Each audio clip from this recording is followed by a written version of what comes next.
வணக்கம் அனைவருக்கும். இது இன்ஃபினிட் க்ரீப்பி. இந்த நிகழ்ச்சியில் நம்ம இந்த அர்பன் லெஜெண்ட்ஸ், க்ரீப்பி, இதுக்கப்புறம் என்ன பண்ணுறதுன்னு தெரியல கதைகள் இதெல்லாம் பார்த்துட்ருக்கோம். ஏற்கனவே சொல்லும்போது ராங் டெசிஷன் ஃப்ரெண்டு வீட்டில் இருக்கிற ஒரு ஷெல்ஃபில் இருந்து ஃபைனல் பார்ட் தான் இது. வாங்க நான் சொல்கிறேன் அப்படின்னு அந்த ஃப்ரெண்டு வீட்டிலேருந்து ஒரு ஷெல்ஃபில் வந்து ஃபோன் அந்த சத்தம் வருது. அசோக் ஒரு மாதிரி நல்லா குழஞ்சு போயிடுறான். அவனுக்கு என்ன பண்ணுறதுனே தெரியல. அப்போ அவனுக்கு பட்டுன்னு அந்த கனவு ஞாபகம் வருது. அந்த உருவத்துக்கு பேசிட்டு இருந்த கனவு ஒரே நிமிஷத்துல பட்டுன்னு அந்த என்ன சொல்லி பார்க்குறாங்க.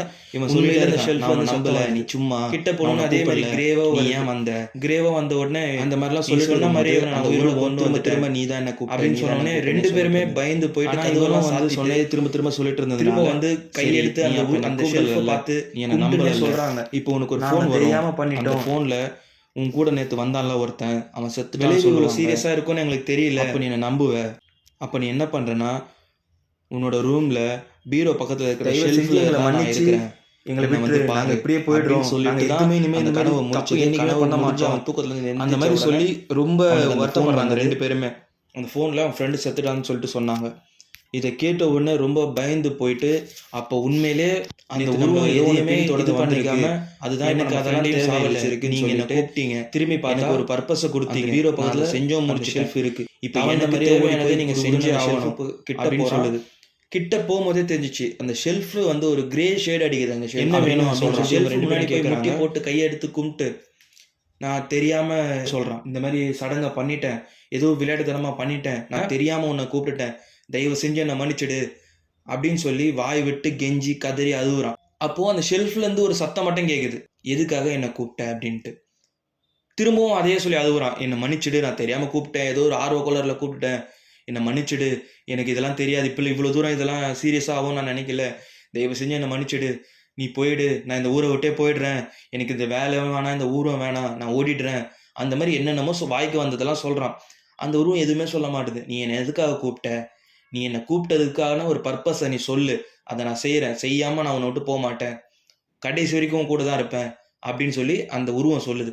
அதாவது சத்தம் மட்டும் வருது அந்த ஷெல்ஃபில் இருந்து, உருவம் கண்ணுக்கு தெரியல. இவன் உடனே கொஞ்ச நேரம் யோசிச்சுட்டு அப்போது நான் ஏதாவது சொல்லி அதை நீ செஞ்சுட்டா இங்கேருந்து போயிடுவியா அப்படின்னு கேட்குறான். போயிடுவேன் அப்படின்னு சொல்லுது. உடனே யோசிக்காமல் என்ன சொல்கிறான், இப்போ செத்து போனால அந்த பையன் ஃப்ரெண்டு, அவனை உயிரோட வரணும் அப்படின்னு சொல்லும். அந்த ஷெல்ஃப்லேருந்து சரி அப்படின்ற சத்தம் மட்டும் வருது. இவன் என்ன பண்ணுறான், உடனே எந்திரிச்சு அவன் ஃப்ரெண்டு வீட்டுக்கு போகிறான். அதாவது செத்து போயிட்டான்னு சொல்லி நியூஸ் வந்தாலும் அந்த ஃப்ரெண்டு வீட்டுக்கு போனால் ஃப்ரெண்டு வீட்டுக்கு முன்னாடி ஒரே கூட்டமாக இருக்குது. வீட்டுக்குள்ளே போனால் அந்த ஃப்ரெண்டு உட்காந்துருக்கான் சேரில். இவனால் அங்கே பார்க்குறத கொஞ்சம் கூட நம்பவே முடியல. அவன்கிட்ட போயிட்டு உனக்கு ஒன்றும் ஆகலையா, நீ இது மாதிரி இறந்துட்டேன்னு சொல்லி எனக்கு ஃபோன் வந்தது அப்படின்னு சொல்லி சொல்கிறாங்க. அப்போ அந்த ஃப்ரெண்டு என்ன பண்ணுறான், இவனை தனியாக ரூமில் கூட்டிகிட்டு போகிறான். கூட்டிகிட்டு போயிட்டு என்ன நடந்தது, இது ஏன் நடந்ததுன்னு எனக்கு தெரியல, இதெல்லாம் எப்படி நடந்ததுன்னு எனக்கு தெரியல, ஆனால் கண்டிப்பாக நான் இதை நம்பி தான் ஆகணும், நம்புகிற நிலைமையில தான் நான் இருக்கேன், நம்மளை சுற்றி ஏதோ நடக்குது அந்த மாதிரி சொல்கிறான். உடனே அசோக் சொல்கிறான், அதெல்லாம் இருக்கட்டும், நீ செத்துட்டேன்னு எனக்கு ஃபோன் வந்தது, திரும்பி வந்து பார்த்தா நீங்கள் உயிரோடு இருக்கியே அப்படின்னு சொல்லி கேட்கும் போது எனக்குமே அது தெரியல, எனக்குமே அது கனவு மாதிரி தான் இருந்தது அப்படின்னு சொல்லும் ஏதோ ஒரு குரல் வந்து எனக்கு அந்த ஃப்ரெண்டு வீட்டில் இருக்கிற ஒரு ஷெல்ஃபில் இருந்து அதுவே என்ன நான் சொல்கிறேன் அப்படின்னு அந்த ஃப்ரெண்டு வீட்டிலேருந்து ஒரு ஷெல்ஃபி அப்படின்னு சொல்லிச்சு. நான் குதிச்சுட்டேன், சத்தம் வருது. அதுக்கு முன்னாடி உனக்கு ஃபோன் பண்ண சொல்லிச்சு, நீ ஃபோன் எடுக்கலன்னு ஒன்று குதிக்க சொல்லிச்சு, நானும் குதிச்சுட்டேன். அப்புறம் திரும்ப வந்து எங்க வீட்ல இருந்து ஒரே விஷயத்துல பட்டு நான் பண்ணி இந்த மாதிரி பார்க்குறாங்க. முதல்ல உண்மையில இந்த ஷெல்ஃப்ல சத்தம் பண்ணி விஷயத்த சொல்லிட்டு கிட்ட போகணும். அதே மாதிரி கிரேவோ வருது. அதுக்கப்புறம் ஆம்புலன்ஸ் கிரேவோ வந்த உடனே ஆம்புலன்ஸ் சொன்ன மாதிரி நான் உயிரோட கொண்டு வந்துட்டேன். ஏத்த போறதுக்கு முன்னாடி ரெண்டு பேருமே பயந்து ஃபிளாஷ் அடிச்சு அதெல்லாம் சாத்திட்டு எழுந்திரிச்சு பார்த்தா திரும்ப வந்து கையெடுத்து அந்த ஷெல்ஃபை பார்த்து கும்பிட்டுனே சொல்றாங்க. உடனே எல்லாருமே தெரியாம பண்ணிட்டோம், ஷாக் ஆயிட்டாங்க.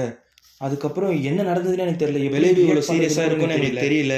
ஆனா ஒன்று மட்டும் சொல்றேன், நேற்று நம்ம போன இடத்துல இருந்து ஏதோ ஒன்று நம்மளை பின்தொடர்ந்து வந்திருக்கு, தயவு செஞ்சு எங்களை மன்னிச்சு, அது கனவு மாதிரி நாங்கள் இப்படியே போயிடுறோம், கனவு எதுவுமே இனிமேல் இந்த மாதிரி தப்பு என்னைக்குமே பண்ண மாட்டோம் வந்தது அந்த மாதிரி சொல்லி ரொம்ப வருத்தப்படுறாங்க ரெண்டு பேருமே. நம்மளை தொடர்ந்தும் வந்துச்சு, நான் எல்லாத்தையுமே பார்த்தேன் அப்படின்னு சொன்ன உடனே அசோக்கும் சொல்கிறேன், ஆமாம் எனக்கும் அதே கனவு தான் வந்தது, அந்த உருவம் எதையுமே பண்ணிக்காம ஒரு நேரம் என்ன நடந்ததெல்லாம் தேவையில்லை, நீங்க என்ன கூப்பிட்டீங்க, அதுக்கப்புறம் அந்த ஃப்ரெண்டோட வீட்டில் வந்து திருஷ்டியெல்லாம் செஞ்சோம் முடிச்சுட்டு பிரச்சனை, இப்போ எனக்கு தேவையானதை நீங்க செஞ்சே ஆகணும் இது பண்றாங்க அப்படின்னு சொல்லுது.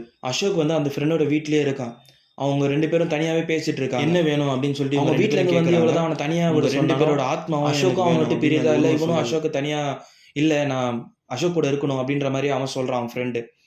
2 பேரும் என்ன சொல்லி முடிவு பண்ணுறாங்கன்னா, நான் என்ன பண்ணுறதுன்னு தெரியல, இதெல்லாம் நடந்தது, அந்த சத்தம் மட்டும் வந்தது என் ஷெல்ஃபில் இருந்து, நீ என்கிட்ட ஏதாவது கேட்டே ஆகணும்னு சொல்லுச்சு. நான் உடனே இந்த மாதிரி எனக்கு நீ இந்த மாதிரி ஆயிட்டேன்னு சொல்லி நியூஸ் வந்தது, இவன் திரும்ப வேணும்னு சொல்லி கேட்டேன், இவன் வீட்டுக்கு வந்து பார்த்தா உண்மையிலே நீ உயிரோட வந்திருக்க அப்படின்னு சொல்லும்போது, அந்த ஃப்ரெண்டு வீட்டில் இருக்கிற ஒரு ஷெல்ஃபில் இருந்து நான் சொல்கிறேன் அப்படின்னு அந்த ஃப்ரெண்டு வீட்டிலேருந்து ஒரு ஷெல்ஃப்லேருந்து அந்த சத்தம் வருது. 2 பேரும் கப்சிப்புன்னு ஆகி ஒரே நிமிஷத்தில் பட்டுன்னு அந்த ஷெல்ஃபை திரும்பி பார்க்குறாங்க. உண்மையில் அந்த ஷெல்ஃப்லேருந்து சத்தம் வருது. கிட்ட போகணுன்னு அதே மாதிரி கிரேவாக வருது. கிரேவாக வந்த உடனே நீ சொன்ன மாதிரியே இவனை நான் உயிரோட கொண்டு வந்துட்டேன் அப்படின்னு சொன்ன உடனே 2 பேருமே பயந்து போயிட்டு கதவெல்லாம் சாத்திட்டு திரும்ப வந்து கையெடுத்து அந்த ஷெல்ஃபை பார்த்து கும்பிட்டுனே சொல்கிறாங்க, நாங்கள் தெரியாமல் பண்ணிட்டோம், விளைவு இவ்வளோ சீரியஸாக இருக்கும்னு எங்களுக்கு தெரியல, தயவு செஞ்சு எங்களை மன்னிச்சு எங்களை விட்டுரு, நாங்கள் இப்படியே போயிடுறோம், நாங்கள் எதுவுமே இனிமேல் இந்த மாதிரி தப்பு என்றைக்குமே பண்ண மாட்டோம் அந்த மாதிரி சொல்லி ரொம்ப வருத்தப்படுறாங்க 2 பேருமே. அந்த உருவம் எதையுமே இது பண்ணிக்காமல், எனக்கு அதெல்லாம் தேவையில்லை, நீங்கள் என்னை கூப்பிட்டீங்க, எனக்கு ஒரு பர்பஸை கொடுத்தீங்க, நான் அதை செஞ்சோம் முடிச்சிட்டேன், இப்போ எனக்கு தேவையானதை நீங்கள் செஞ்சே ஆகணும் அப்படின்னு சொல்லுது. அதுக்கு அந்த உருவம் வந்து அதுக்கு என்ன வேணுன்றதை சொல்லுது. 2 பேரும் அப்படியே உறைஞ்சி போய் நிற்கிறாங்க. ரொம்ப நேரம் இவங்க ரூமில் போய் கதவு சாத்திட்டு திறக்கவே இல்லைன்னு சொல்லிட்டு அசோக்கோட அந்த ஃப்ரெண்டு வீட்டிலேருந்து வந்து கதவெல்லாம் தட்டுறாங்க. 2 பேரும் கதவு திறக்கவே மாட்டுறாங்க. ஜன்னல் பக்கமாக போய் பார்க்குறாங்க, ஜன்னலும் மூடி இருக்கு. கதவை ரொம்ப நேரம் தட்டுறாங்க, ஃபோன் பண்ணுறாங்க. அதுக்கப்புறம் வேறு வழி இல்லை, கதவை உடைச்சே ஆகணும் அப்படின்னு சொன்னதுக்கப்புறம் கதவை உடைச்சி பார்க்குறாங்க. 2 பேரும் அவங்களோட கையை அறுத்துக்கிட்டு அவங்க உடம்புல இருக்கிற மொத்த ரத்தமும் அந்த ஷெல்ஃபில் இருந்துட்டு அந்த ஷெல்ஃபில் அப்படியே பீச்சி அடித்த மாதிரி இருக்குது. அப்படியே 2 பேரும் செத்து கிடக்குறாங்க. இந்த கதை உங்களுக்கு பிடிச்சிருந்தா மட்டும் இந்த லைக், ஷேர், சப்ஸ்கிரைப், கமெண்ட் இதெல்லாம் பண்ணுங்கள். சென்று வருகிறேன். டாடா.